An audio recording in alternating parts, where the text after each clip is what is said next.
రేవంత్ నేతృత్వంలో కాంగ్రెస్ సర్కార్ నెలకు 8,125 కోట్ల అప్పు చేస్తోందని, ఇదే తరహాలో 5 ఏళ్లలో 4,87,000 కోట్లకు పైగా అప్పులు చేయబోతోందని మాజీ మంత్రి హరీష్ రావు అన్నారు. ఉద్యోగుల జీతాల కంటే వడ్డీలకు ఎక్కువ ఖర్చు చేస్తున్నామన్న ఉప ముఖ్యమంత్రి భట్టి విక్రమార్క వ్యాఖ్యలపై ఆయన తీవ్రంగా స్పందించారు.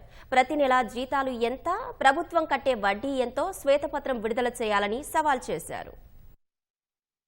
ఉప ముఖ్యమంత్రి గారు అంటాడు ప్రభుత్వ జీతాల కంటే మిత్తిలకే ఎక్కువైతుంది అంటున్నాడు. నేను ఛాలెంజ్ చేస్తున్నా, మీరు కట్టే నెల నెల ఇచ్చే ప్రభుత్వ జీతాలు ఎంత, మిత్తి ఎంతనో బయటపెట్టు, వైట్ పేపర్ రిలీజ్ చేయి. కమాన్, ఐఎమ్ రెడీ ఫర్ డిస్కషన్.